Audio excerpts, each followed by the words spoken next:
For Play presented by Barstool Sports, we are live from Torrey Pines. It is U.S. Open week, and we have replaced our very own Frankie Borrelli, the pizza maker, with the chief brand officer at the United States Golf Association, the association as I call you guys. Tough shoes to fill. You gotta try to articulate better than. You got any hockey takes you want to get out?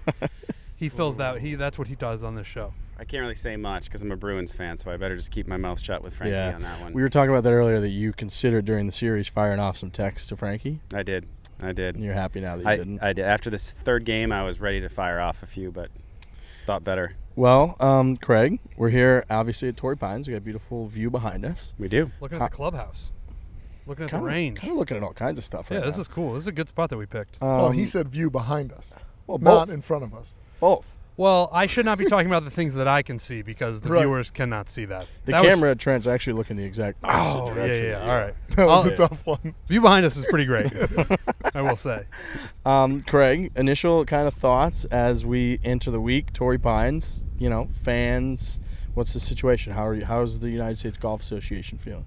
We're excited. This has been a long time coming. A year off without fans and a year off without qualifying was tough for everyone who loves the game. We got through it, but excited to welcome, probably between 8,000 to 10,000 fans here starting on Thursday. So you'll be able to feel the electricity and the excitement, which gets us all pretty pumped up. And then to be back at Torrey, where 2008, for those of you that love golf, love the U.S. Open, the Tiger Rocco 18 holes was pretty spectacular. So we know this venue has a lot of history, and we're looking forward to making some more this week. Again, not to talk about things that are behind the camera, but I believe on these things here, it's like a whole ode to Tiger's 2008 win. Yeah, it absolutely is. Yeah, it's the whole chronicling of the history of the win for Tiger Woods in 2008, which I know Riggs is a really big fan of Tiger, I think is what I heard, so I know he'll love that. Yeah, this podcast likes Tiger. It's a pro Tiger Woods podcast. It's also a pro USGA podcast. This is, we've been referring to you folks as our close personal friend for a long time. How do you think our relationship is? I think it's blooming. Okay. It's blooming, I'd say, yeah. I didn't know where that was going to go. It didn't feel like a blooming answer when you started. There have been some low points. Oh, yeah. I like to be thoughtful in my response. What would you describe as some of the low points? I like to focus on the high points. Okay. The high points blooming, only. if we could. Yeah, the blooming. We love to have you out here. Really love to have you at the Women's Open, so thank you. Happy to be there. All of the content that you shared during the Women's Open in particular was just spectacular, and it's such a great thing for all of you to shine a light on the women's game. And need advocates, and you guys stepped up in a big way, so we're thankful for that. I will say going to Olympic was extremely cool. I know Pebble Beach is coming up, I believe, in 2 years as well, so the women are starting to get their kind of shake their shot at some of the more iconic venues. You guys got to be pumped about that because it's been wildly successful. Absolutely. And I just say wait for it because, in the next 3-4 months, we're going to make some announcements around 2026 to 2030. And there are going to be some phenomenal locations as well. But definitely pumped for 2023 at Pebble Beach. First time the Women's Open will go there. I know having talked to players 2 weeks ago, they're excited about it. The Pebble folks were at Olympic checking things out. They had tons of ideas about what they're going to do to celebrate the Women's Open and all the athletes that compete in it. So we have a lot of great venues coming up, including Erin Hills. I know another one of your favorite, 2025. Trent Hills, we call him sometimes. Yeah, well, I shot 102 there. What'd you shoot that day, Riggs? 102 as well. So, yeah. Which Frankie was right there with you, too. The three of you were. It was a bad day for us. Ugly day. That's really explains golf really well. It's like the worst day you've had in years, and it was the best day I've had in years. The same score. Sneaky part about that was that I had to make like a 6-footer to tie it. And we had finished right before you, and I was standing on the green watching you. So after I jinxed you. You shot a 102 at Erin Hills? Yeah. I did, yeah. That's impressive. Thank you. That's impressive. It was by far the best day of golf I've had in years. So for those that don't recall, when we did the podcast here a month and a half ago, we are obviously right next to a base, and you get those that are protecting our country flying routes all over this place. So it gets extremely loud at times. So if that's what you hear in the background, that's just what it is, which is cool. We like America. We're big fans of that. We're also big fans of Owens Mixers. So I'm going to do an ad read here real quick, Craig. But Owens Mixers, I don't know if you've had Owens, but it's quite delicious. You probably don't want to step on any toes. The Barstool Transfusion, fantastic. You can get it at CVS now, I saw, which is awesome. Get it on Amazon, delivered right to you. Lurch, what kind of drink do you like? Yes.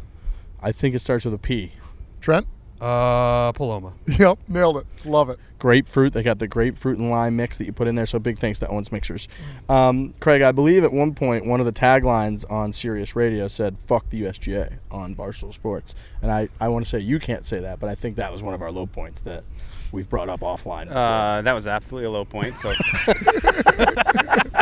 thank you for reminding. Definition of a low point. Thank you for reminding me. Although I do recall. I think we were on the receiving end of the first official apology by Dave Portnoy in his entire life. He does not give those out very often. So extremely rare. you guys were misguided. Yep. We corrected the situation. Yeah, we were misled. Yeah, and we got the apology. Yeah. That was all part of the bloom.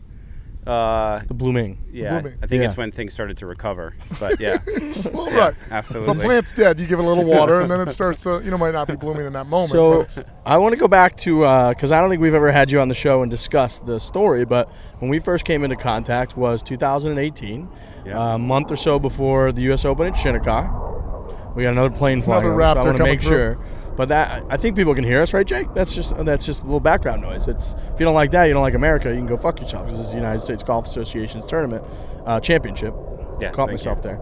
But 2018, a month before the U.S. Open Championship at Shinnecock Hills, we were debating ferociously all across Barstool Sports this idea of Mulligan Challenge. Could Dave Portnoy, with his limited skill set in the game of golf, win the U.S. Open with unlimited mulligans? And then you reached out to me. I did. It was our first interaction. We had a bunch of folks that were listening and saying, hey, look, is this ever anything that we would consider? We called our friends at Shinnecock, and they said, absolutely, let's do it. Let's let them How'd try that try it conversation out. go? Because I think a lot of people, when we talk about that, they're like, I cannot believe Shinnecock Hills allowed you guys to do this. Yeah, no, there were a lot of fans. In fact, it was interesting when we were going out there. There were fans that heard you were coming, and they were, on the lining some of the streets clapping. But no, it was great. I mean, other than that, we had to get put on the clock at one point because there were so many putts. Besides that, it was a lot of fun. What was your first, thoughts, reactions? Were you panicking at all when we sort of arrived? We were a bit of a carnival, a bit of a circus. We had a crew, all kinds of different backgrounds, people doing different gigs. There was a lot of cameras. What was sort of your reaction when we first showed up that day? I would characterize my feelings as cautiously optimistic. Okay. We get I that a would lot, say. actually. Cautiously optimistic. We got that originally as I believe from maybe PGA Tour, but Barstool Sports as a whole, that's kind of the tagline for when we go into new avenues, I would say. yeah, I think that's very fair. Yeah. Cautiously optimistic. Sure. I think. Yeah. How do you think it turned out? It turned out really well. It was a fun day. We had Matt Parziali out there, firefighter from Brockton, tied for the Low-Am that year, Mid-Am champ, which was great. The connection, the Massachusetts connection, which I'm also from Massachusetts, so that was nice to hear some similar accents, even though Dave has given his up. You don't have an accent, though, either. I've given mine No. up too, to Okay. be fair. Yeah, Where are you Given from up- originally? Haverhill, Oh, you Haverhill, are? Massachusetts. Okay. Yeah. Does that just mean it's been sculpted by other I experiences? just lived outside so many years that it sort of goes away. So you're what, Bruins, Pats? Or you? No, you're not Pat. Are Of you course, Patriots, Bruins, Yeah, that's right. Red Sox, Celtics, and I now am a Tampa Bay Buccaneer fan. Just to be clear as well. Pat? Yeah, you're with, Congrats you're on your with Super Brady. Bowl. I'm You're a Brady. guy. Yeah, I'm a Brady guy. Congrats on your Super Bowl. Thanks. Not even a trace of an accent, because Dave still has his. It'll pop. It's still there, but I don't hear it from you at all. Yeah, we're a little bit more refined in Haverhill than they are in Swampscott. Gotcha. Yeah, I don't know about that. But. I don't either. I actually don't know anything about that. But So Pinehurst, we love Pinehurst here. We've filmed a lot of videos of Pinehurst. We've done a lot of stuff there. Clearly, you guys, it's your first anchor site Yep. that you've announced that you've done a partnership with. It's going to be there every 5 or 6 years up until what 2040, 2042, I think. 2042. What else goes into that deal? What are the other things that are part of Pinehurst and the USGA partnering together long term? Yeah, really exciting project. So obviously bringing the U.S. Open there that frequently and naming the site that far into the future is a first for us. They're a wonderful partner. Bob Deadman, the owner, his family, Tom Pashley, the whole team. But even more than the U.S. Opens, there's a number of other championships that are going to be played there on a regular basis. We're also going to have sort of like an HQ2. So we're going to have a second headquarters. We'll have about 50 or so people that are going to be based there. We're going to have the test center. All the balls and clubs that you use that are tested in the U.S. right now are tested in New Jersey at our headquarters. We're building a brand new facility in Pinehurst, thanks to the state of North Carolina, which was kind enough to pay for it. And so all the testing in the U.S. is going to take place right in Pinehurst, North Carolina, which is really exciting. So that will open up in about 2.5 years or so. So in addition to all these championships, we also have people that are going to be working there on a permanent basis. So is this going to be like publicly accessible, this testing stuff? It is, yeah. We're going to do tours. We'll also have a museum experience. So we're going to try to highlight a lot of not only the U.S. Open, but golf history there as well. So we famously won a match there. Is that going to be in the museum? Oh, that's a good point. I have to really think good about question. it. Yeah. During a pandemic for charity, no less. Yeah, we'll have to think about that, whether or not there's an Felt like a opportunity no. there. No, I didn't say no. Feels a little no-ish. Didn't say no, didn't say yes either, but I said let's think We'll about it. table it. You'll table it? Yeah. All yeah. right. Yeah. Absolutely. So is there any insight into other potential anchor sites? Like, are you guys, from the USGA standpoint, everybody's familiar with the British Open Rota. Like, is that sort of what we're looking at, or where are we going? Well, we talked to players, we talked to fans a couple of years ago, and it was clear from all of our stakeholders, they want the U.S. Open to go to fewer places more frequently, to go to iconic places that are synonymous with the U.S. Open and that have a lot of history. And clearly that's what this signals that we're moving towards. And so while I'm not prepared today to share where those next sites will be in the next, 4 or 5 months, we'll definitely be in a place that will share that publicly. But you can expect fewer places more frequently. A mix of the classic iconic courses as well as some other places like Torrey. We want to celebrate municipal golf. This is an amazing place. I was out yesterday visiting the other 2 out of 3 municipal courses in San Diego. They're just phenomenal places. Parking lots full. People are playing golf all over the place. So it's also important to bring the America's Championship to a municipal course, or a resort course as well as private courses. So we'll have a good mix of them. But I think what you'll see in the near future is a much more defined list of places that we go with the frequency condensed from where it's been in the past. I think my friend Lurch was looking at you like he had a question a minute ago. So. No, I was interested in your thoughtful answers. Yeah. Very thoughtful. Well, this is what's almost like he represents the brand. Very much so. The testing facility. Yeah. Talk to me a little bit more about that. Yeah. So, right now, first of all, you guys should come out to New Jersey before that testing facility goes away and the new one's built. But well, we'll come out to Pinehurst. I don't know about New Jersey. Well, I love New Jersey. Yeah. I'll be there. I live come right on. there. Yeah, come on out, Liberty Corner. Riggs We'll have has you got to out come there. east, which is now a different country for him. So, Buddy, you wouldn't believe how I drove here. I mean, Don't be it's anti-New Jersey. fantastic. But anyways, 117 State. degrees this week in Arizona. It's literally 100. A lot of the research, science and innovation, turf grass research, all that kind of stuff that we do to support the game and golf courses is all done, not only in that facility with those folks, but also in our headquarters. The bulk of that is going to, as I said, it's going to move to North Carolina. But in the meantime, literally, we have Iron Byron. You'd see that this machine that hits balls out all day long. Tests clubs. Iron Byron? Yeah. That's his name? Yep. The Absolutely. fucking robot that hits the balls? That's what he's been named. Yeah. You got to check it out. mimic after like Nelson swing. Or? I honestly don't. I'm not gonna try to fool you on this. I don't know the history. I should know the history, but I don't. I'll get that Byron. for you. I mean, I got to see this guy. It's amazing. So the pipes guy, the ball. John Spitzer, the whole team over there, they do an amazing job. But they literally are testing for conformance all the products that golfers use, clubs, balls, everything. So it all happens right there in New Jersey, and will happen in your new hometown soon. Yeah.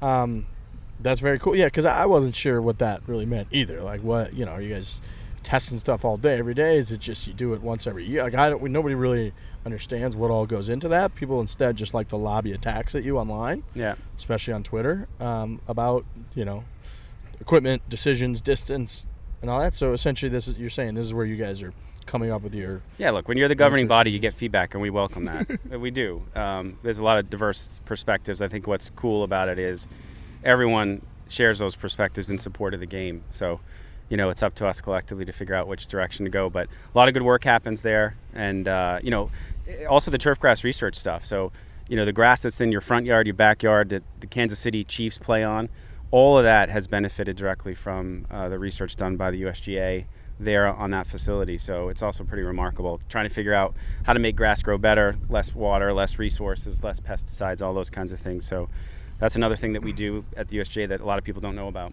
So I can come down there with the new one and watch you guys test grass?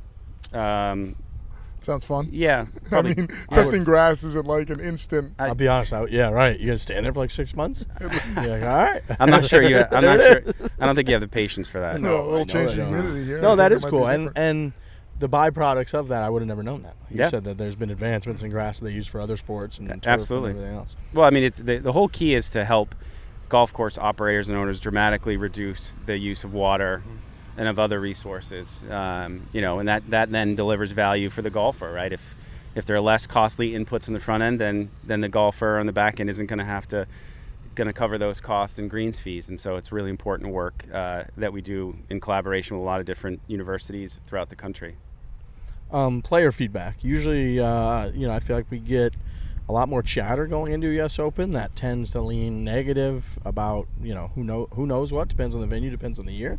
But I feel like this year, so far, player chatter has been low. Do you guys feel like that? I haven't really heard much. I haven't seen any quotes come out in the last couple weeks or anything that have been like going after anything. How much are you guys monitoring that?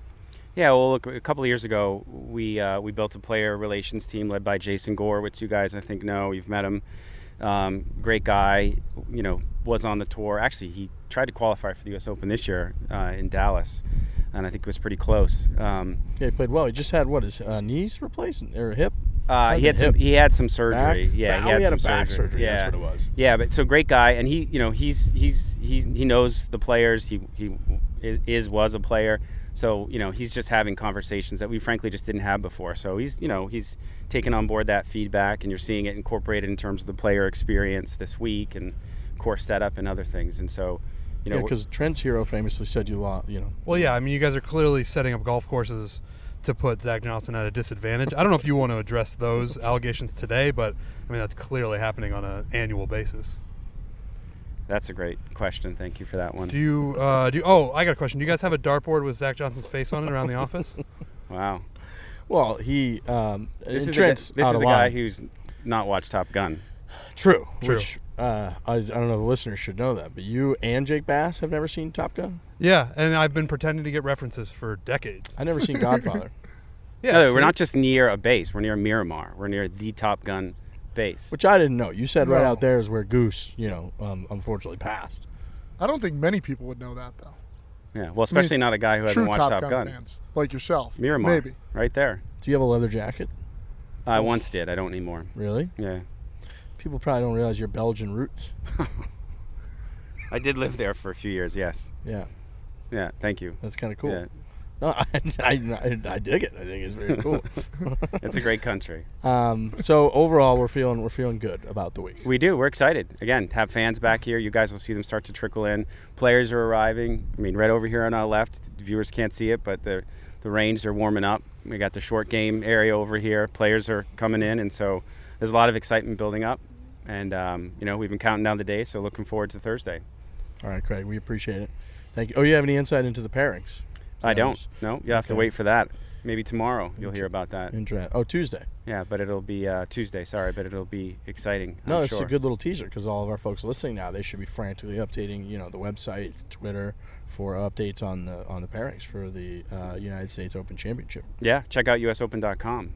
And if you're so inclined, you can sign up for the Victory Club, which is free, which gives you all sorts of insider access What and do you information. get from the Victory Club?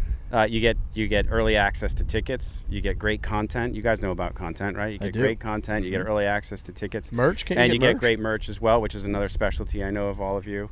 So we're dabbling in it. There's some good stuff. Merchandise tent right back here too. If you guys Bought want to go something buy today. some stuff, what'd you buy? I've been dying. All these tournaments we go to, all these golf courses we go to, they never have hoodies. Yeah. Which is like what I like to wear when I'm not, on a golf course. And no one ever has them. But you guys, you got a nice Torrey Pines US Open hoodie that I bought. I like that. It's great. It's very comfortable. It's on my list. Your little red one number you got on's nice too. With our new trophy logo, Yeah. trophy collection. That's cool. It's going to be available for the general public very soon. Online? Online. Holy moly. I'll let you know when. Yeah, we like a good merch plug for sure. Yeah, absolutely. All right, Craig Annis, Chief Brand Officer at the USGA. Have a great week. We appreciate Thanks. it. Thanks for having us. Thanks for being out here. Thanks, Oh, yeah. Greg. Appreciate We're it. happy to be All right. here. All right, TaylorMade Golf. We were just talking a little bit about testing. We were talking about equipment. Well, we went and got fitted. We went and got the best equipment that there is in the world of golf, thanks to our friends at TaylorMade. The Sim 2 is such a weapon, and the best part about the damn thing that I've been noticing on the feedback, on the DMs, on the responses that I get, is the sound of it. The Sim 2 sound, no matter how you actually hit it, no matter where you actually hit it, the thing sounds like you just hit a 340-yard missile down the middle every time. What did they say when we visited the Kingdom? How many sound engineers do they have? 11. 11? One of my favorite statistics. It's so cool. It's really good. They thought of everything with that club. 11's preposterous. How do you not just land on 10 or maybe you go to I think 15? they could have done it with 3, maybe. No, yeah, but 11 sounds way better. Like, I love that they have 11 as a TaylorMade athlete, but they could have probably done it with 3. But just think about, like, if you're like the manager, you're thinking about human bandwidth, how many hits they can hear a day. And so, a person can hear a couple thousand hits of the golf club a day. You do 1,000. Yeah. That feels like possible. I'm also picturing them sitting in the waiting room like they're waiting for an audition, where it's like Yeah. they're all just like sitting around looking at each other like, are you a sound engineer? Like, yeah, I'm a sound engineer. That's my job. Why are we all here? And it's like, there's 11 of us here. Do you Or maybe think they all listen treat to it the like same a sound. Do you think they treat it like a jury, where it's like if Ooh. 10 of is there like a hung jury? Are they going to go back to the lab? I think that's where I was going. Like, they all Yeah. listen to one sound, one driver hit the golf ball, then they all provide their feedback, really get some thoughts on a paper, and then they come back and all like kind of vote on it. I think you guys are close. I think it's got to be. I think it's right. got to be one, and then like, oh, he's a really good sound engineer. He really knows about low ball flight sounds, or something like that. Sound energy ear, is that Right. what you said? Yeah. Those guys are lethal. Yeah, Hergers. BarstoolSports.com/TaylorMade. We have our own landing page. That thing's about to land, hopefully, because then it'll be a little quieter. Land safely. I will say there's an amazing amount of Raptors, F-22s, whatever you want to call them. fly take all off. over. How much fuel did they go through? No idea. But today's fly more all than over. most. Maybe they're getting ready for something at Torrey. Was your grandfather a pilot? Can you tell us Wow. about that? Would you like to know about it? I didn't notice how many there were until we started doing the podcast. Like, if we hadn't been doing something where we had recording devices in front of us, I wouldn't have realized it. But as soon as we started recording, you hear a lot of them. Yeah, I mean, I would say this is the safest place to play golf. Yeah. Yeah. Oh, yeah. Yeah. No, bad guys are not going to No. be in a good place over here. BarstoolSports.com/TaylorMade. The tour response ball, by the way, is fantastic as well. I know it's summertime. You're going out. You're getting golf balls. Maybe you don't want to spend the maximum amount. Well, you get a golf ball that is extremely high quality, tour quality. It's called the tour response. So BarstoolSports.com/TaylorMade. All right, gentlemen. Big thanks to Craig joining. We've told the story a few times on a few different mediums, platforms, of kind of how our relationship with the USGA grew. And there was that time when we were fighting with Whitney about the match where, and the reason I brought that up is because, shout out to our headline team. We've had a headline school at Barstool many times. Blogger school. Well, the headline team that day that was doing the SiriusXM crushed it. I remember Craig, I think he just texted me and sent me a picture, and it just said, fuck the USGA. And he's like, man, I really thought we were pretty good buddies. So we've had our ups and downs, but overall ups. It's just been a few downs. I The may ultimate clickbait. You know what I mean? Yeah, The yeah. ultimate.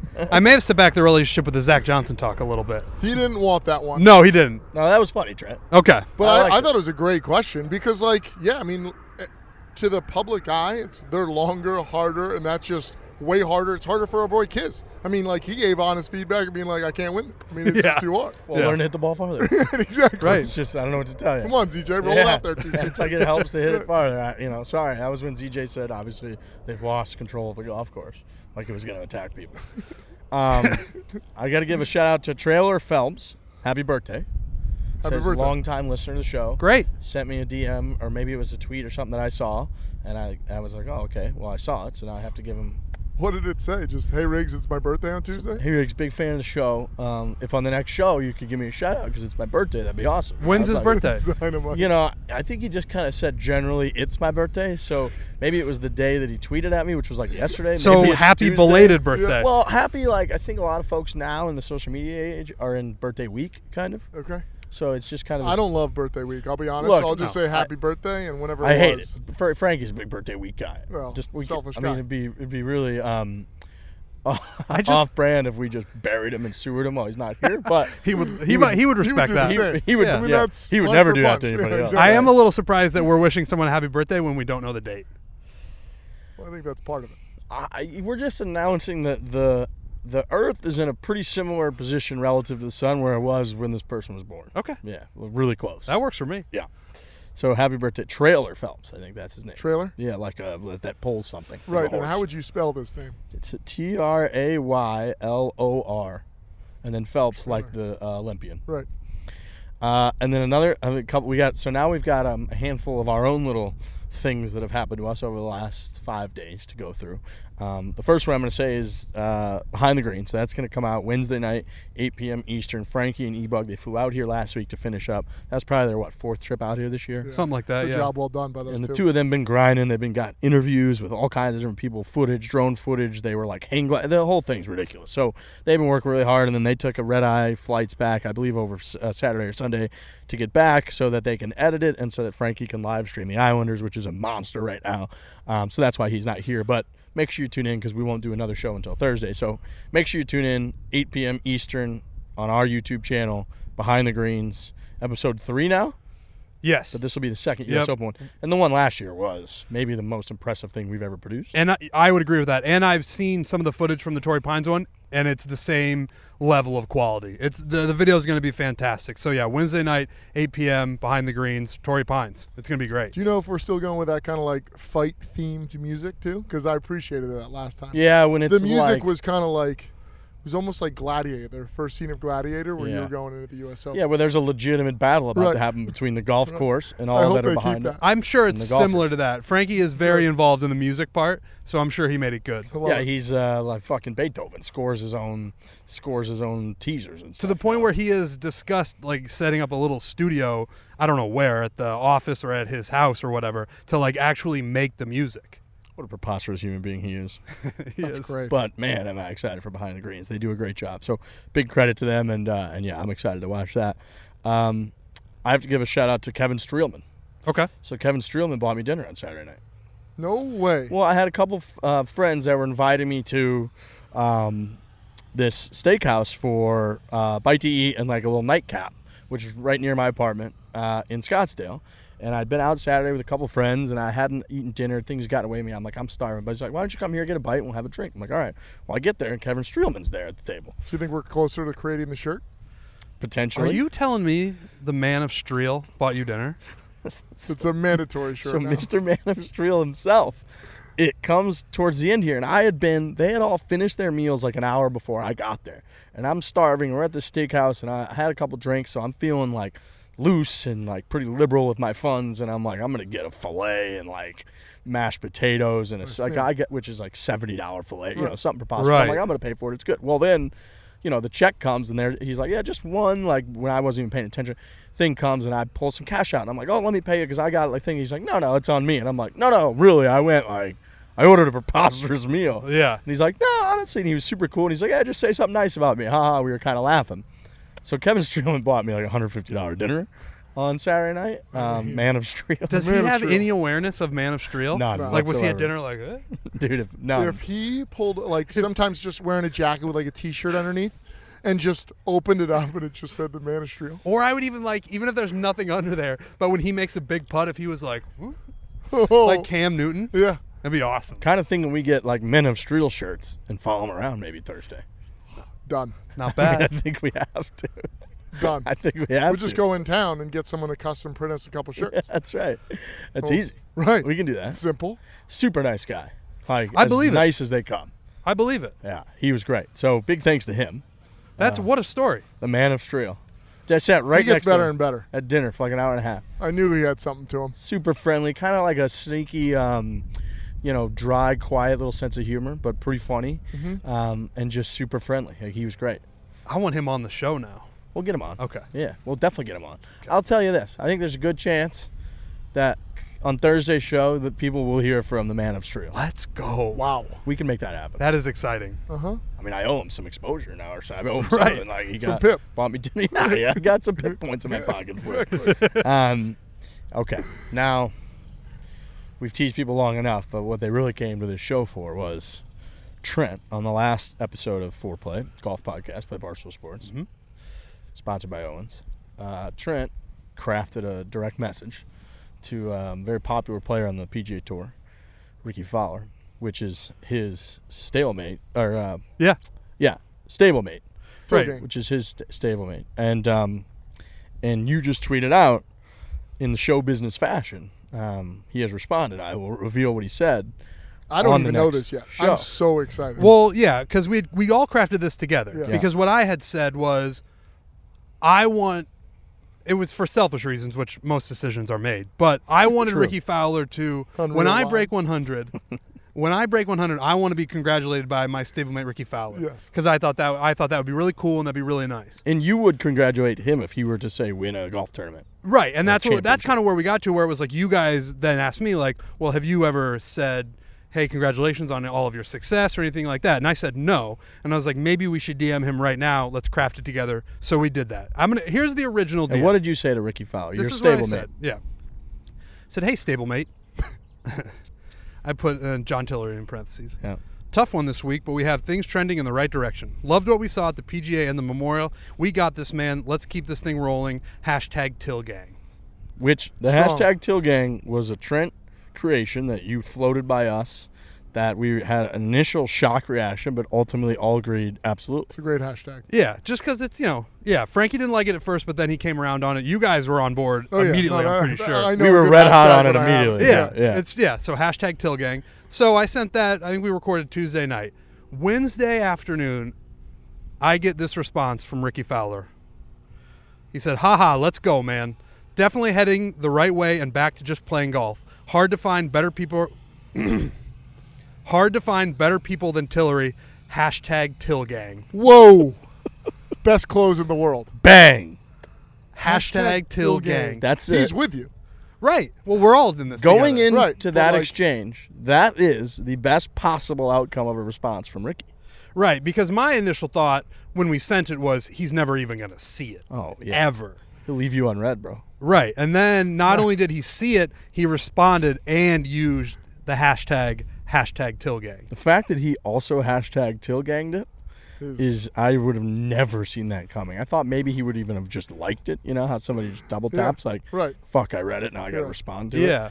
He #TillGanged it. I mean, I think you guys are coexisting now in the Till Gang, and I think he's down for it. Yeah, I feel good about it because I was never sure where our relationship with Ricky Fowler was. It's been one of those spots where we can never guess. We're just kind of like, I don't know. Agreed. Totally. You know, when we see him, we don't know. Yeah. All that. So to get that response from him and for him to use that hashtag, I thought was very cool. Now, is there another T-shirt coming with just your two faces on like Mount Rushmore? Well- with question marks left and right. Yeah, ooh. James Tillery looking at you guys. I wanted, Just we says #TillGang. potentially might make TillGang shirts, but I also, like, I would wear one. Oh yeah. Kevin Kisner would wear one, hopefully. Hopefully Ricky Fowler would wear one. Anyone under John Tillery's umbrella. If Kiz had any space left on any of his merch, then we could put #TillGang on there somewhere. But I don't. Oh, I would love for him to put it on his bag somewhere. Oh yeah, he might do that, like Or a on a little towel. white embroidered Till Gang somewhere on there. We might have to talk about that. We but could do that easily. Yeah. We'll bring an embroidery person we'll bring him out here tomorrow. Put it on Kiz's fucking make bag. Men of Streel shirts and make a TillGang We towel. will be the Men of Street. That's a on great Thursday. response. Oh yeah, no, The I was, #TillGang is yeah, that means he's down to clown, right. Well, which I in appreciate. I Typical like the fashion, clown. that this whole thing now has only arised another pressing question, which is what the hell do you say to that? Okay, so I did respond, Yeah.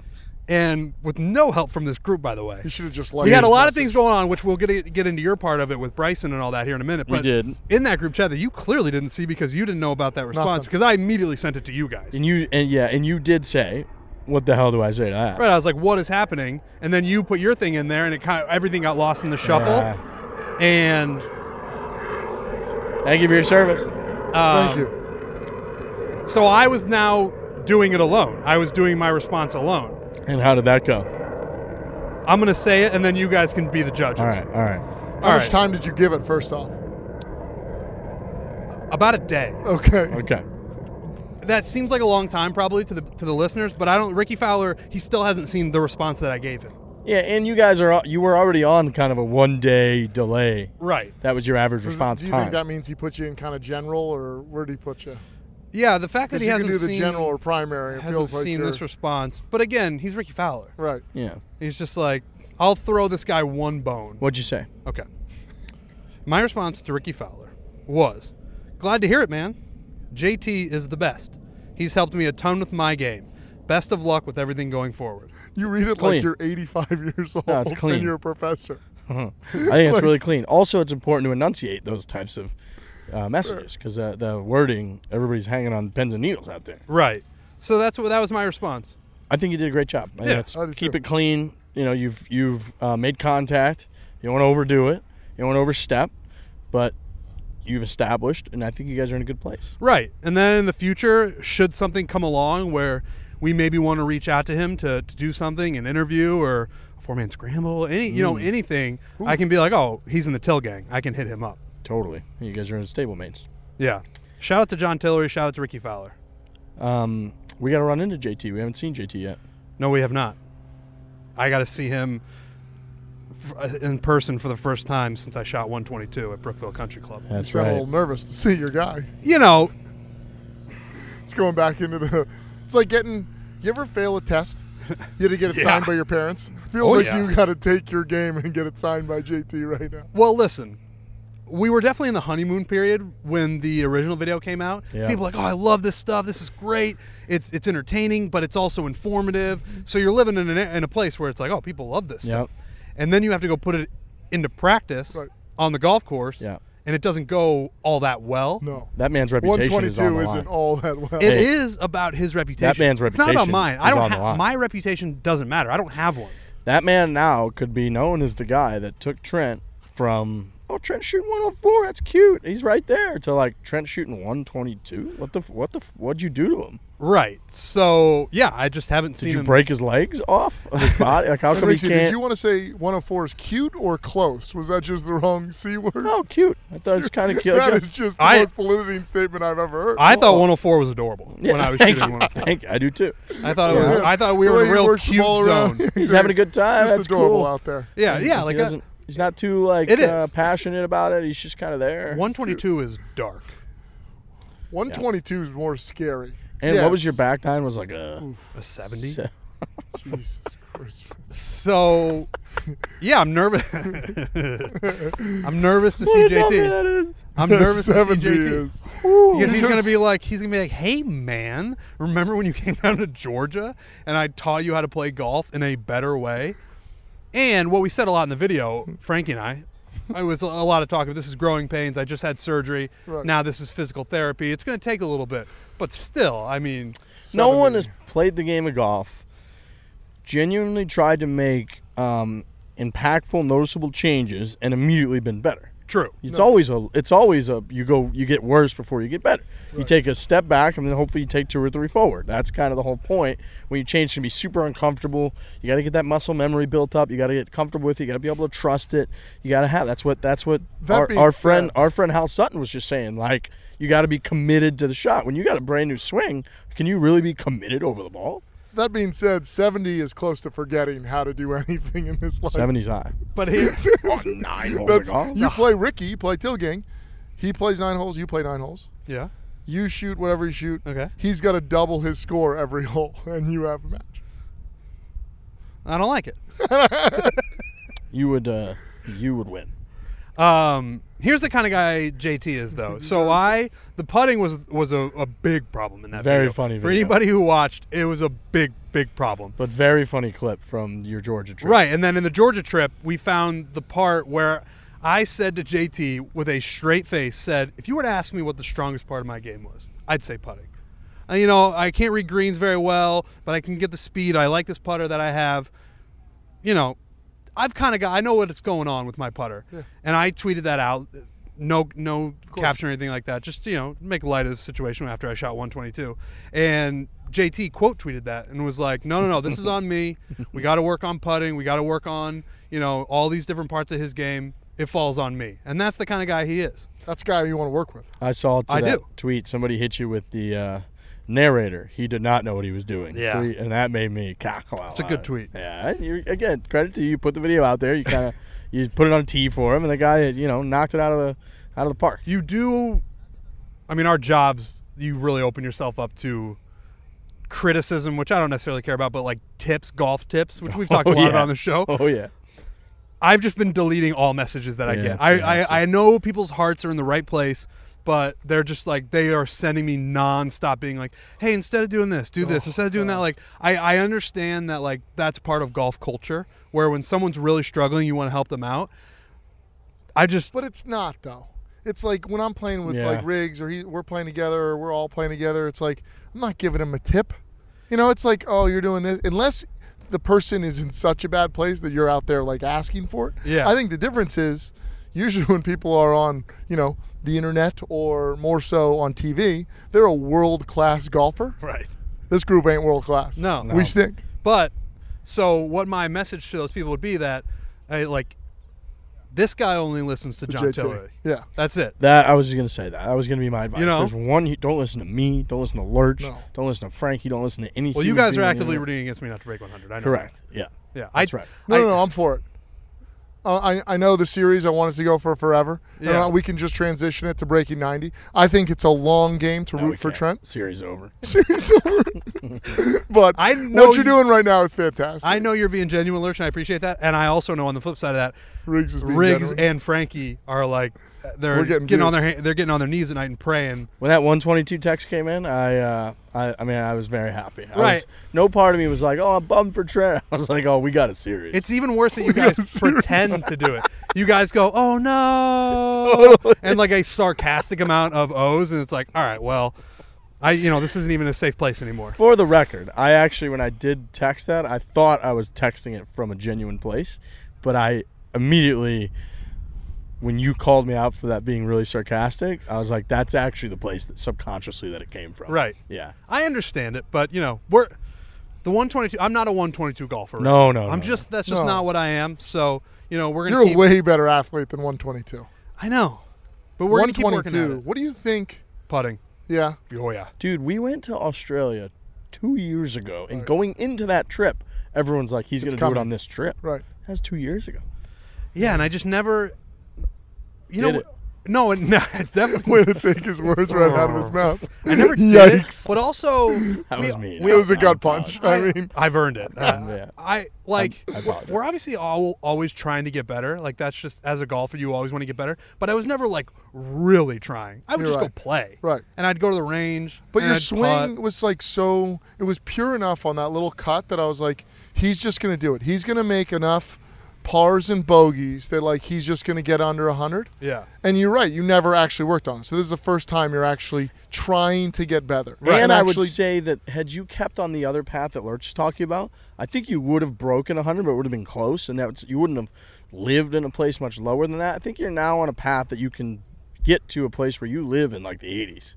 I think that's very reasonable. I agree. You know what I mean? I But agree. you would have never gotten there just kind of clinging to like the skeleton of a swing and bullshit that you were doing before. Right. Like you were close to getting to like 90 something, but I'll be honest. I mean, I'm rooting for you. Yeah. If we're talking living in the 80s versus 122, there's plenty of work to be done here.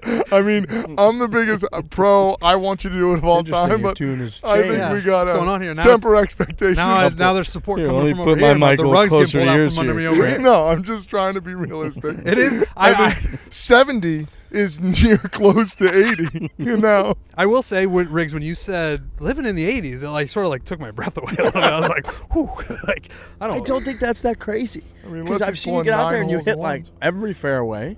I think that your Yeah. issue with your last thing was like you didn't compress the ball at all. So like even if you would hit a million fairways, like the irons were, Oh. they couldn't get them in the air a lot of times. You'd hit way behind the ball, and then around the greens it was like kind of. Whereas I think now like you're gonna be able to. You're already like improved with the driving. You're like hitting 280 bombs. It's going a lot Pretty further. straight still. Yep. And you're able to like compress the iron. So I think that like getting more reps in with that, I don't think it's that crazy because we've all played rounds with you where guys have looked over and been like, when's the last time Trent had like a double? He's just making pars and bogeys all over the place. And I'm pretty sure when you add that up, it's somewhere in the 80s. So I will say, I think it's more likely you become an 80s golfer than a 120s golfer. I hope that's true. Yeah. I think agree it with is. Shout out to everybody who's watched as well. What's that? Next episode comes out Um, Thursday night? No, the following Thursday, the 24th. Okay, Because so- we've got our Torrey Pines video coming out. True. Well, we've got Behind the Greens coming out, and then we've got our full round at Torrey, which was filmed before I saw John Tillery. I'm going to make that extremely clear. I'm actually going to ask Brendan if he'll put a disclaimer at the beginning of that Official video, disclaimer, yeah. just so people know, because the timelines are all screwed up because we came out here for Media Day a couple months ago, whatever. And then the following Thursday, which I believe is June 24th, that will be the next episode of Breaking 100. That's my birthday, by the way. Oh, my happy gosh. birthday. Oh my gosh. Coming I up. will remember that, and I will Birthday wish you week. happy birthday. June 24th. Body Armor, baby. Body Armor is delicious. Now, it's very rare to find something that's delicious, but is also good for you. You guys want to know what's in Body Armor? Yep. You sure you want to know what's in Body I Armor? really want to know. Lurch, what about you? You want to know? Oh, I'd love to know. I could use some protection in the old bodily. Potassium-packed electrolytes, antioxidants, no artificial sweeteners, flavors, or dyes, if you were wondering. Coconut water, has B vitamins, and it tastes great. Every time I hear coconut water, I get excited. That's true. Always thinks it's crazy healthier. I'm pretty sure that it is. That's correct. It has to be, That's because correct. it's in everything healthy that I hear about. And if you were going to say, here's some vitamin B, what does that do for you? I want that too. What does it do? Makes me smile. Any idea? Makes Trent smile. I was hoping you guys had the Are answer. you kidding? Hold on. I mean, Do you know what it does? no idea. Vitamin B. Well, I bet if they put it on this list, it means it's good for you. Yo, 100%. Right, it's I mean, gotta- eat your vitamins. What Isn't a ri- vitamin D like the sun one? That's Yes. like, yeah. Yep. Yep. I don't know what B is, though. What a risk you ran there. No. Why?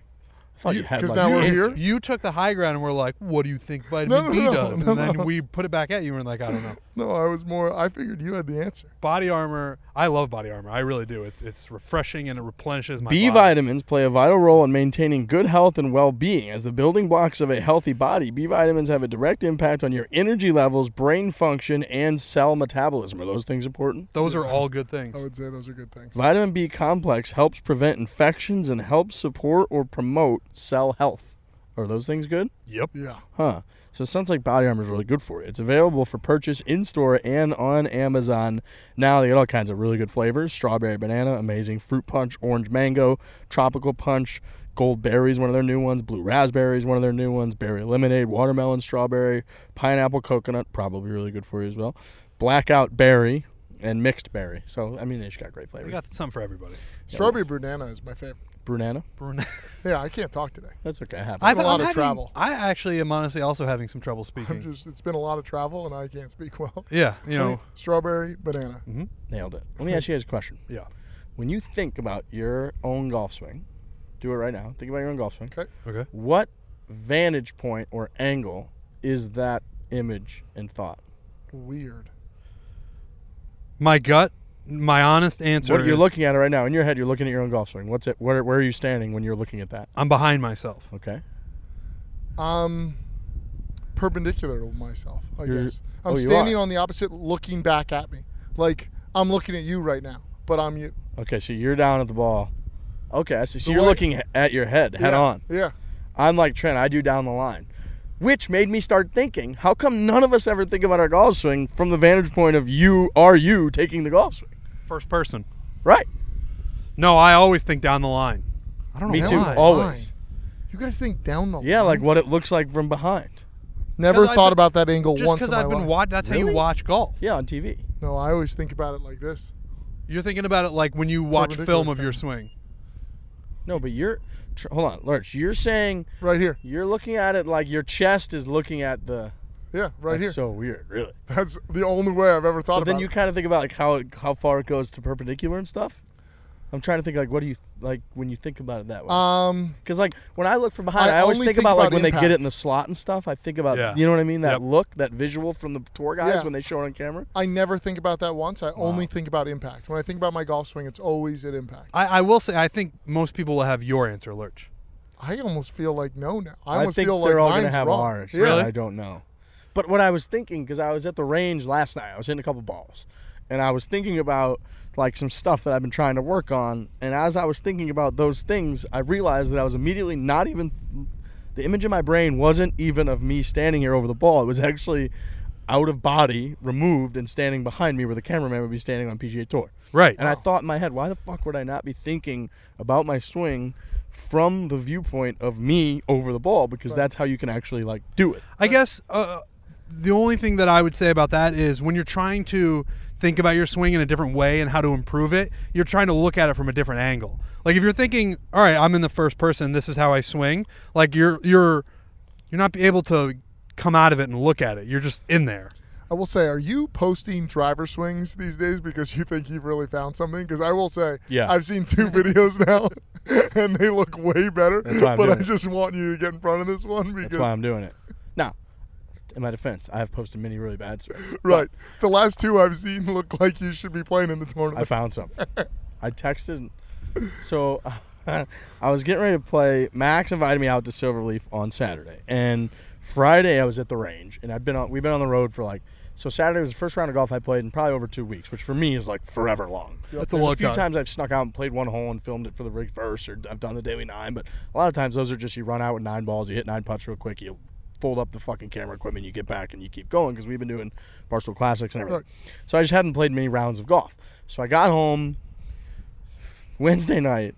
Wednesday night we had a bender. We were the whole Barstool Classic team. There's like 6 or 7 people that kind of go to every stop, and we've been going all over the country. And it was like 85 or 88 in Austin, but felt like 130 because of how humid it was. And then we drove 5 hours to Lake Charles, got there, and we had the Thursday stop at Lake Charles at L'Auberge, which is Penn property, great casino. Mm-hmm. So Wednesday was like kind of almost the end of the road trip. Not quite because we had the event the next day, but almost the end. So long story short, L'Auberge, we had like a cabana at the pool and then a big Disney reservation. So we got after it Wednesday.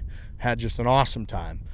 Got like 2 hours of sleep. Woke up Thursday, did the Barstool Classic all day. We were like chit-chatting with people. It's really hot. Then drove 3 hours to the airport, then flew 3.5 hours home. So Thursday I got home, got $18 worth of Taco Bell on the way home. Yeah. Passed out till like 10 a.m. on Friday. And then Friday I really didn't have that much to do. So I was like, I'm going to like dingle-daddle around, go to the range and actually like work on some stuff because I just like haven't in a while. And I actually, during that range session, I texted Max. I knew we were playing the next day, and I said to him, I have something controversial to say. He said, do it. I said, this is exclusively off a range session, not course tested yet, but I think I figured out golf. And he said, yes. And then I said, the chair thing, man, I think we're on to something. And he said, let's fucking go, baby. I think you are too. The chair? So the chair thing I picked up. That's why I told this story, was so I give people a tip ultimately. Or at least tell people the tip. People love that stuff, like when Kisner gave you the knuckle thing. Exactly. They do, yeah. Max was telling Caleb Presley when we were all playing together like a month ago. Yeah. I overheard him saying this to Caleb. He's like, I want you to feel like in your backswing, like you are sitting down in a chair.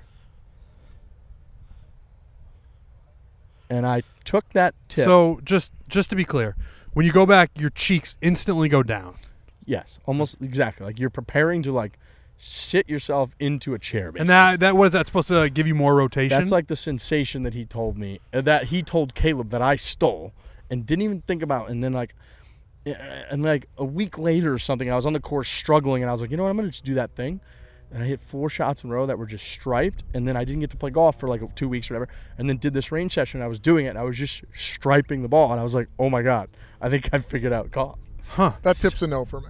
I just did one of those. That's just a no for me. Dude, I'm telling you, I don't think about anything else. I just do that, and all of a sudden, it looks better. I've been hitting the ball really well. I'm just not sitting in a seat. I think the seat's too low for me. Maybe for you guys, Riggs. No, it doesn't. You're closer it doesn't- to the seat. It doesn't say sit in a chair. It says No, feel like you're it. sitting Right. in a chair. I mean, we're getting down. If that's the, So, yeah, to me it feels like you just and what this has been a big part of my game now with JT is activating the lower body. Yes. And it does feel like it starts that process in a positive way. right. It might not work for everybody, but I'm telling you, it works. And especially my driver has been unlike anything I've ever done. And we went to the course the next day, Silverleaf. I drove it fantastically. Well, tips are so weird because, like we spoke earlier, everybody hates tips. Don't give me a tip while I'm playing. Now you get a tip and you find some success. People want tips. So Exactly. it's like it's this. Halfway through that, I felt like a hypocrite Right. Me because too. I'm listening to a tip that's To a being tip given guy. to me. Every segment of this show, I feel like. I will say when you're a tip guy, when you're collecting tips and you're open to tips, usually your golf game is in a horrible spot. Like usually, like not to be. I feel like you're pretty actually receptive of tips. Like one guy told you.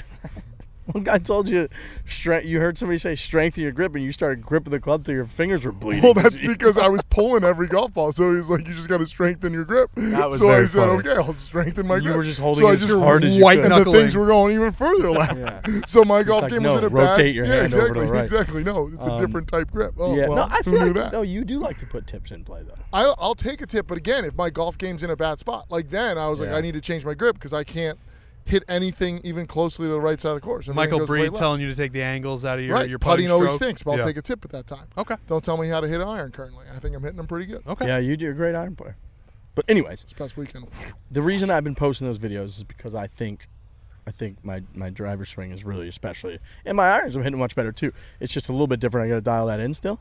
But man, my driver's been on point lately. Right, I just thought I knew there was a reason. You're talking about the range. I saw 2 videos escape, which usually, you're fair. You post your average swing, good, you. bad, ugly, whatever. Thank you. But these last 2 felt like they were positioned in a way that was like, no, I'm on to something. Well, he's also just off of having his swing shown in 4D, and I'm sure that people weren't like, super positive about that. But So we're not, no. No, yeah. So if you start having good driver swings, you're like, I'm gonna put these out there just so people know that I can still swing a golf club in a Yeah, good way. it's a little bit of a spin zone. It's fair. That's right. Feel And more we've got honesty. another one coming up. Oh, yeah. Gonna do 4D here at, so I think by probably Wednesday or Thursday, folks will see, because Cisco's gonna have on the US Open app as well the ability to go in and see all the players' swings in 4D. So in order to promote that a little bit, we work with Cisco. They're great, Cisco WebEx, which we're not doing right now because we're just in person. But it'd be weird if we did that because we're just standing right next to each other. It would just be more tech, unneeded tech. Yeah. That's right. But their tech's great. We're gonna put our swings out there in 4D. How do you guys feel about that? Fresh off of 122, I'm nervous.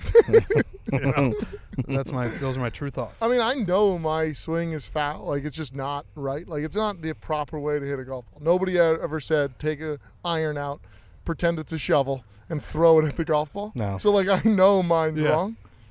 Well, have some fun with it. Yeah. We'll see how much fun you guys have with it. We're gonna find out. You can have a lot of fun with Bushnell with the Wingman. Has totally revolutionized my golf experience. The Wingman, you just pull that thing out of your bag every time, sneak it up to the app, which takes 2 seconds, slap it onto the bar with that bite magnet. Is that what they call it, right, Trent? It's a bite magnet. Yep. It just bites onto the bar. Makes me think of a lion or a tiger biting onto something. Oh yeah. That's what it makes me think of, because it really does stay on there. It doesn't matter if you're going down a hill, a bumpy hill, wherever you're at on the golf course, that thing is going to stay on your golf cart. You know what my favorite things to do with this thing right now is? What? Been in a lot of hotel rooms. Bring it with me. Mm-hmm. Find the door frame or something metal between, like, the bathroom Ooh. and the actual bedroom of your hotel room. I just slap it on there, and then it almost is surround sound for me. Wow. Yeah, it's really nice. This thing's great. It's got 10 hours of battery life, so it'll last 36 holes. It's got great sound quality, as we've talked about. You hit the little button, it gives you yardages at any point on the golf course. You sync it up to the app, and it gives you a visual bird's eye view of the hole, so you know exactly what you're looking at. And it's just a really, really good device. And something that's sneaky, go to bushnellgolf.com/4 and pick yours up right now. Bushnellgolf.com/4. But, Lurch, are you familiar with this feature where you can go on and you can give it a command to say, and then when you hit the button, it says whatever you wanted it to say? So I haven't played with this just yet, but I know that it's out there. That's a You good can time. chirp people. Right, Yeah. which is fun. Yeah. But I haven't done Always. that yet. Have you? I actually have not put that feature into play yet. My Oh, favorite it's- is really the flyover. We all play a ton of new courses. Yeah.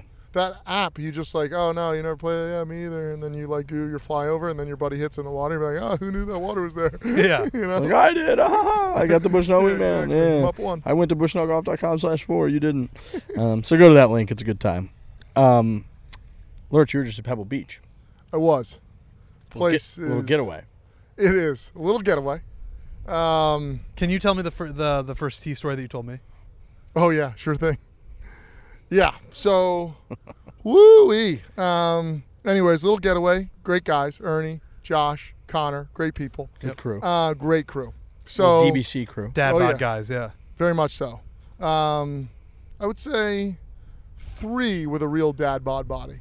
Ernie, not as much of that dad He's bod. a slimmer guy. He's slender guy. Yeah. But they anyways, are part of the Dad Bod Classic. Yeah, For right. anybody listening, that we've talked about the Dad Bod Classic, so they know a little bit about the personnel on the trip. It's Mm-hmm. the whole DBC crew. Oh, yeah, I wasn't saying that they had dad bods.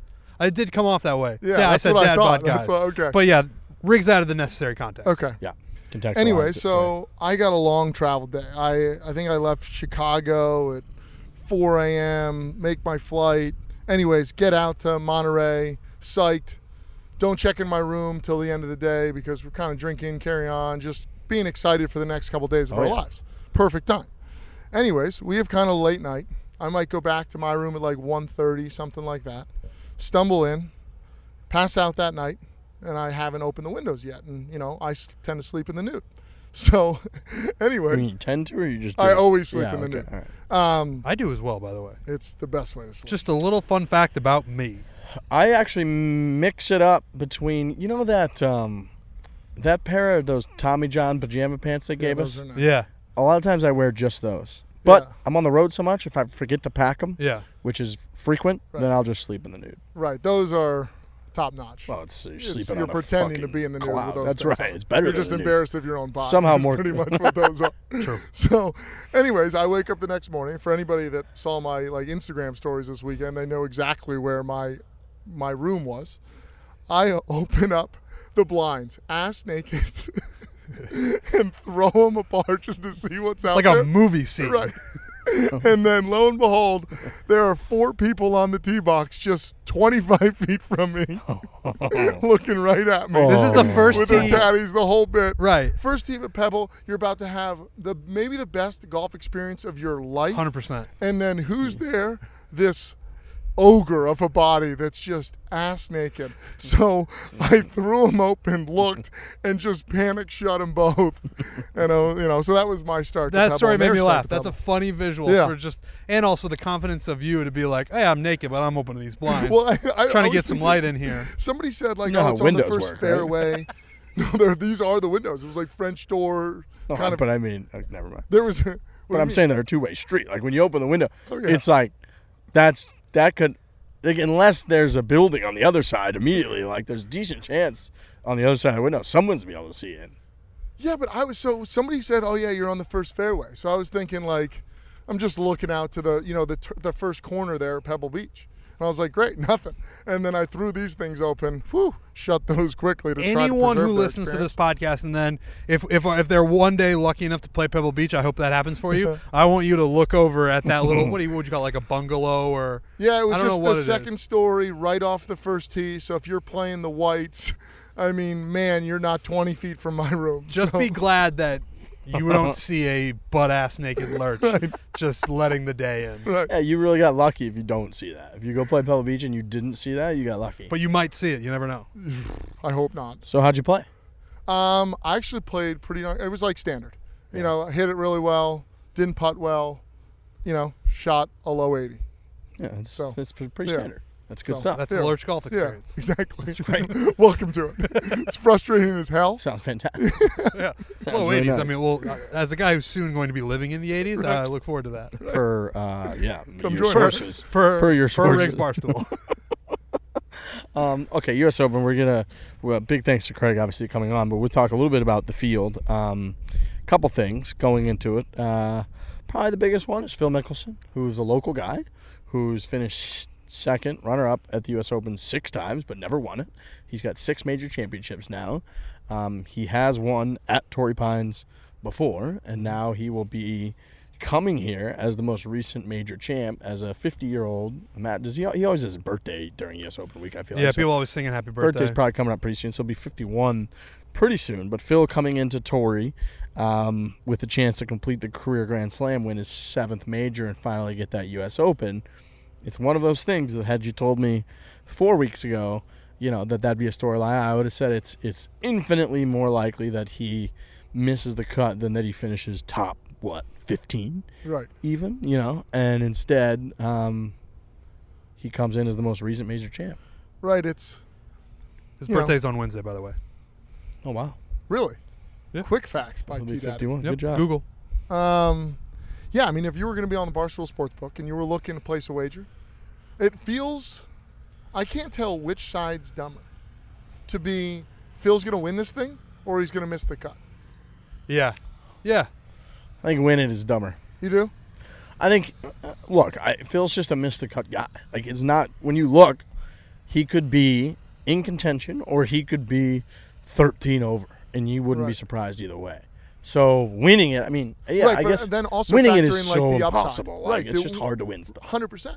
But like the upside on winning is plus 25,000 again or whatever it's going to be for old Phil. Dude, he's gonna be, yeah, I would imagine. Which is So I'm gonna crazy. pull it up right now. Like, Does he have the highest odds of anybody winning the last major of all time?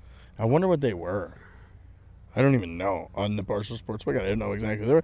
But I imagine, I mean, now going into it, he's not going to be as ridiculous, you Right. know, as No. as he was being the local guy. But he's still not in any way is he considered like a favorite. He's 66-1. Right. Yeah. You know, like Payout. that's a payout for the guy again that just won, and he, you know, he's hitting the ball far. He was able to I don't know if he was prove that? if he's able to win at Kiowa, right? Like you're hitting it pretty far and pretty straight in order to do that. It's not crazy to think that him with his local knowledge. But then again, if he just missed the cut by 15 shots, you'd be like, oh yeah, right, totally. Phil, Of course he did. yeah, he peaked. I and that's it. can't imagine we're living in a world where Phil Mickelson wins 2 majors in a row. No. In 2021. That'd be crazy. I mean, it's been a weird year. It's been a weird 2 years. Yeah. We've been on a weird run. But like, Would that be the best storyline that we could get out of this? yeah. Or would Brooks versus Bryson, Oh, final group, coming down the stretch?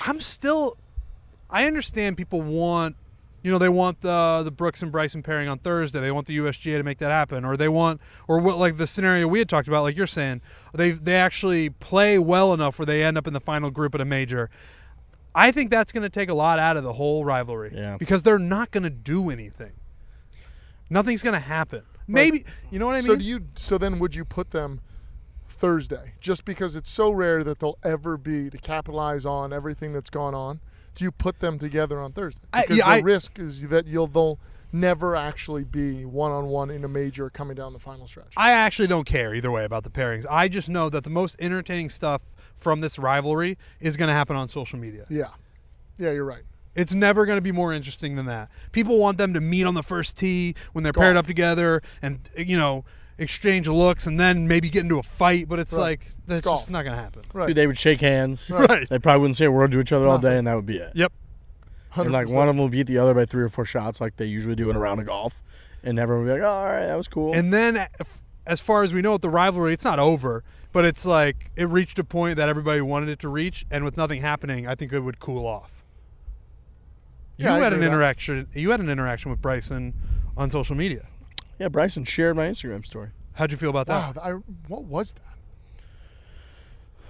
So you made some good points. You I'll did- be honest, I did kind of set it up to be shared. Of course. Yeah, it was. Welcome to the game. Correct. It was a little bit of like, I think if I write this and tag those guys, there's a chance they'll be like, "Oh, fuck yeah," and it was. Right. But also, I think that that was like something I would have said on the podcast, which is in that environment you're able to just say it more articulately because you're able to just take your time. But it was true because we've gone. I don't want to say back and forth, but we've had a lot of opinions on the whole Brooks Bryson thing that could make it seem again like we're instantly contradicting ourselves, being like, oh, we're kind of over it, but also we love it. Look, I think undoubtedly it's good for golf. I think it has transcended golf. I think on, ESPN and people that typically only follow golf at the, Masters or the U.S. Open Championship, are now like well aware of this Brooks Bryson thing. I Barstool think- Rundown, they talk about it almost every time it happens. There you go, barometer for any legitimate news store. So I think there's just no doubt that it is transcending the game a little bit, which is great. It's fantastic for golf. Now, as people that follow it pretty closely, day in and day out, talk about it twice a week for an hour and a half, 2 hours every time. We just thought it got to a point where it got a little bit corny. Now, doesn't mean it's bad. Like, for the game, it's still cool. It's still good. I think they still don't like each other. But it got a little bit corny with some of the responses when Brooks brought the ad in. Like, I thought that was corny, and we went all through that stuff. So, but ultimately, when I saw the comments from Brooks, and now they've both been in environments where they've been asked about it, just directly at pressers, Right. where they've just been asked, like, well, what do you think? And Brooks said, like, I think it's good for the game. And I was thinking, and I was like, you know what, it is good for the game. It gets people involved. It's interesting. The game should lean into rivalries, not like try to basically smother them or cover them up, which is kind of feels like that's what the tour's always done. Yeah. And then Bryson shared it, which clearly he feels the same fucking way. Yeah. I It's good for the game.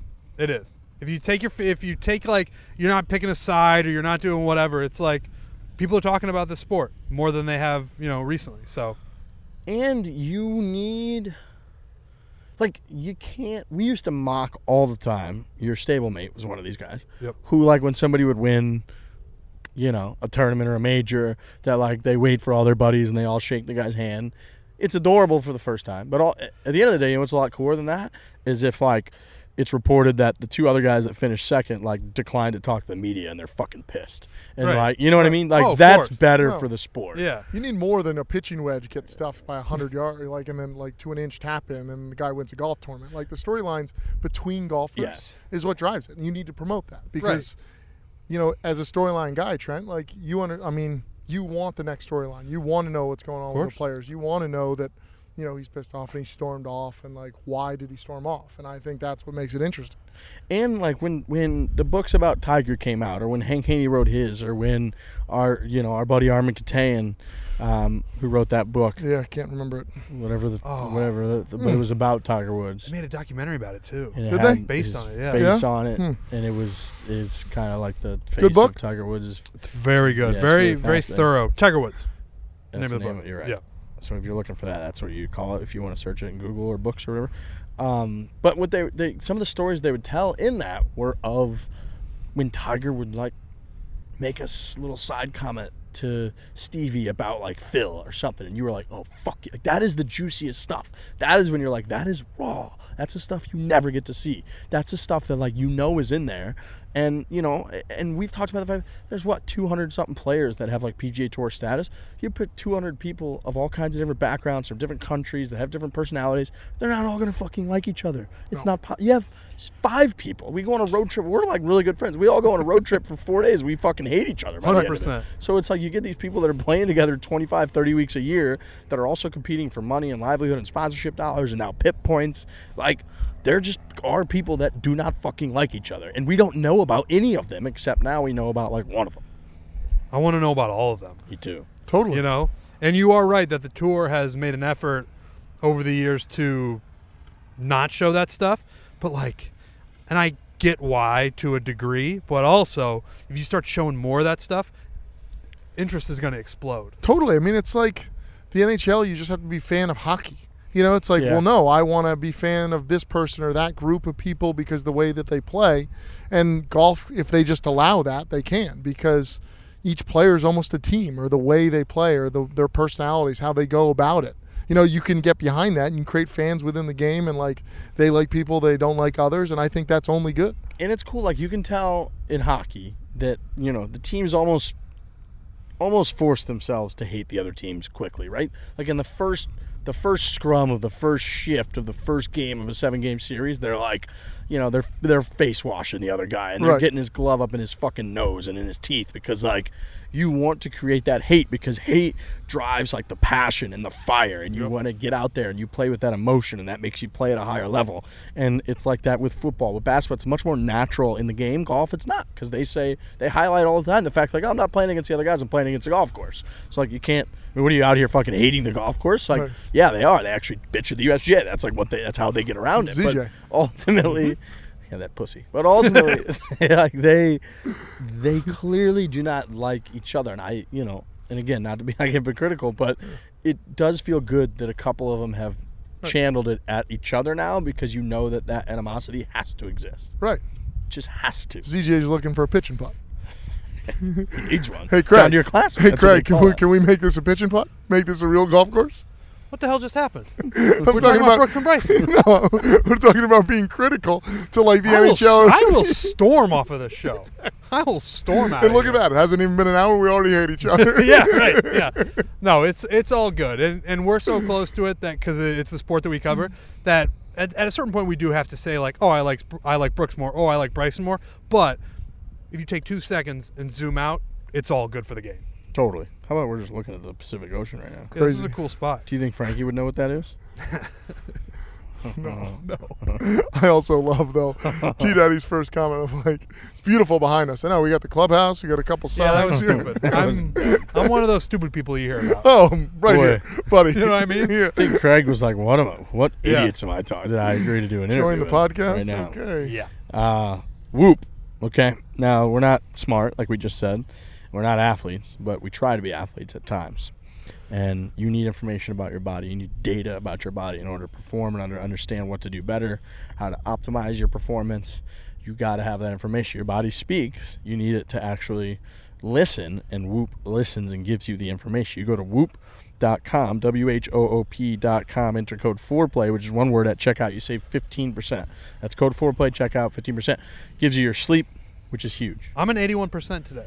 Long travel day yesterday. Those cross-country flights, they're just, it's a Wear you long, down. Yeah, they wear you down. So I probably fell asleep. Well, I can tell you. I fell asleep at 8:36 last night, which was 11:30 East Coast time. Right. But then I just slept, and I'm It's a now good slumber. 81%. What time did you get up?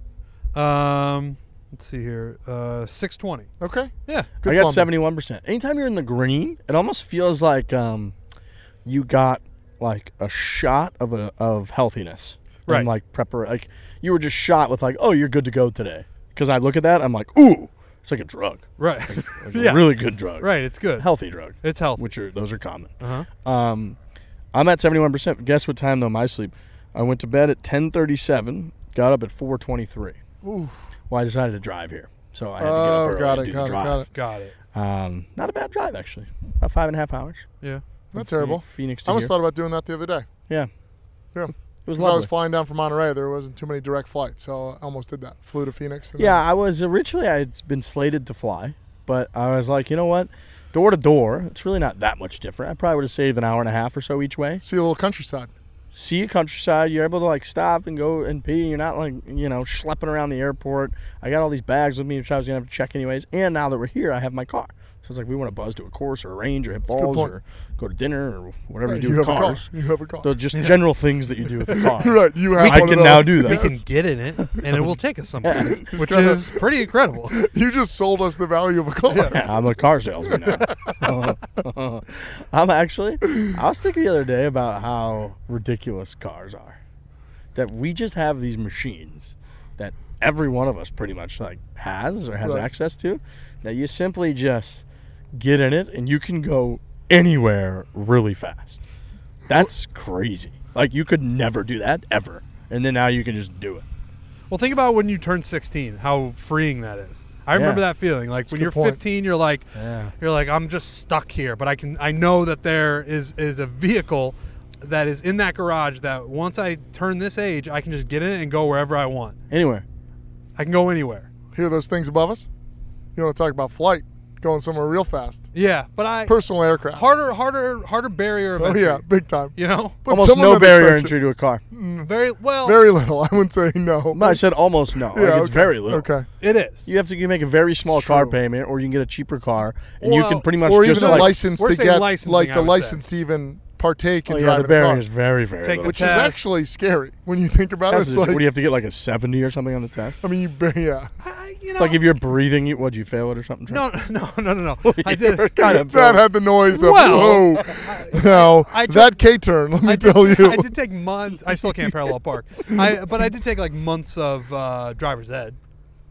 Oh yeah, I did that. That was know one of what I my mean? classes. Month Right. sounds like a long time. No, mine was like a whole semester. Probably Really? semester, Was yeah. it that long? Yeah, Yeah. I remember that. It was very. Yeah, I mean, I nerve-wracking. went through the But process. then whatever it to was. fly a plane, it's a whole other thing. Oh yeah. You can't. Cars are sweet. Cars are cool. Very Yeah. cool. It's Anything just else nuts. you'd like to share about the aspect of a car, a vehicle? It's nice to have mine now and do all the things that you can do with a car, like I described earlier. It's just cool. So yeah, 100%. it was a nice drive. It wasn't as cool as I thought, to be honest. Not with as scenic. you. No, it was a little bit just kind of the desert the whole fucking Yeah, time. well, I was just gonna say, like, you do live in the desert. No, but It's a shocker to see a building there. I It mean, wasn't like, shocking. nobody should be there. No, I wasn't looking for buildings. I thought maybe like it'd be a little bit more mountainous, or like I thought once you got towards the California side that it'd be like kind of foresty and mountainy, because there's like a something forest that you like kind of go right by, and I was like, oh, that could be like beautiful, and it just wasn't. It was, and then at one point you get so close to the border, I got a text message that said, "Welcome to Mexico. Whoa. Would I you was like just down to at the apply, border. or would you like to like opt into these data things?" And I was like, I panicked and was like, did I drive into Mexico? Am I in Mexico? Oh, fuck. Because I don't have anything. I'm not prepared to be in Mexico. No. Can I get out of Mexico? Like, No. what am I going to do? So that was really scary. Were you down by El Paso?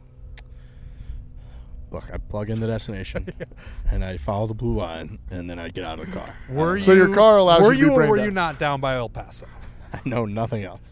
I literally. That's so true. I mean, That's so true. I could have gone Where's by that line going? Toronto. I don't. It doesn't Right, it's matter. also so zoomed in that like Oh, yeah. you Yeah. lose any perspective on where you are. No, you're just like I don't And know. in the car that's got the CarPlay thing now, and Oh, it yeah. just lists it. Yeah, It doesn't give you the because I like to zoom out, like you're saying. I like a little bit of context. Right. Like where's the border? right. So then I had Where's to the like border? I'm in Mexico. Somebody totally. tell me I where was the like, dude, border am I- was. and I kind of, I was able to piece together. I thought like what had happened that Yeah. like I'm close enough that my phone Yeah. just thought I was there.